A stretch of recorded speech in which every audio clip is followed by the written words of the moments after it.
Hello everyone. அம்மா ஊருக்கு போயிருக்காங்க. ஸோ இன்றைக்கி நம்ம வந்து ஒரு காரசாரமான மிளகா சட்னி ட்ரை பண்ணோம். இது வந்து எங்கள் சித்தியோட டிஷ். எங்கள் சித்தி இதை பண்ணாங்க, எனக்கு ரொம்ப பிடிக்கும். ஒரு 3 தோசை சாப்பிட்ற இடத்துல ஒரு 6-7 தோசை சாப்பிட்லாம். எப்போ எங்கள் சித்தி வீட்டுக்கு போனாலும் இந்த சட்னி அரைச்சி தர சொல்லி எங்கள் சித்தியை கேட்பேன். ஸோ இப்போ எங்கள் சித்தி எங்களோட இல்லை, பட் இருந்தாலும் எப்போ இந்த சட்னி அரைச்சாலும் எங்கள் சித்தி ஞாபகம் தான் வரும், எங்கள் சித்தியை ரொம்ப மிஸ் பண்ணுறதுனால.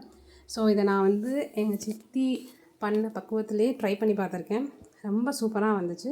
ஸோ இதை நான் ரெசிபியாக ஷேர் பண்ணுறேன், நீங்களும் கண்டிப்பாக ட்ரை பண்ணி பாருங்கள்.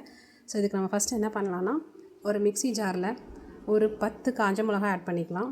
என்னது வந்து நல்லா காரமான காஞ்ச மிளகா, ஸோ அதனால் 10 ஆட் பண்ணியிருக்கேன். அதோட ஒரு 7-8 பூண்டு, கொஞ்சோண்டு புளி, 3 பழுத்த தக்காளி ஆட் பண்ணியிருக்கேன். அதோட கொஞ்சோண்டு சால்ட் ஆட் பண்ணியிருக்கேன், கல்லுப்பு. ஸோ இதை ஆட் பண்ணி நல்லா பேஸ்ட்டாக அரைச்சிட்டு வந்துடுறேன். ஸோ பார்த்திங்கன்னா இந்தளவுக்கு பேஸ்ட்டாக அரைச்சாச்சு. இப்போ இதுக்கப்புறம் என்ன பண்ணுறேன், இதை தாளிச்சிக்கலாம். ஸோ இதுக்கு வந்து நான் கடாயை வச்சு 3 ஸ்பூன் நல்லெண்ணெய் ஊற்றிருக்கேன். ஸோ இதுக்கு வந்து நல்லெண்ணெய் தான் நல்லா வாடையாக நல்ல வாசமாக சூப்பராக இருக்கும். ஸோ அதை கடுகு, உளுந்து, பெருங்காயம் ஆட் பண்ணிக்கிறேன். கடுகு உளுந்து நல்லா பொரிஞ்சதுக்கப்புறம் பெருங்காயம், கருவேப்பிலை ஆட் பண்ணிக்கிட்டேன்.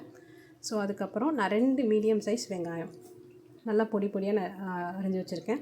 ஸோ அந்த வெங்காயத்தை நான் ஆட் பண்ணிக்கிறேன். ஆட் பண்ணிவிட்டு அதை நல்லா வதக்கிக்கலாம்.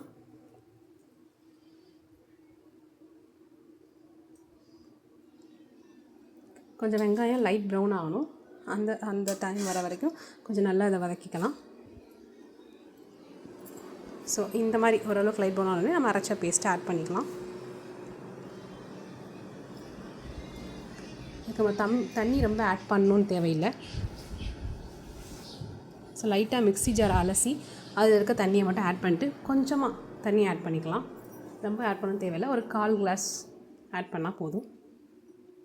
ஸோ நல்லா இது கொதித்து எண்ணெய் பிரிஞ்சு சைடில் வந்து அந்த கலரே நல்லா பியூட்டிஃபுல் ரெட் கலரில் மாறும். ஸோ அது வரைக்கும் நம்ம லைட்டாக கொதிக்க விட்டுக்கலாம்.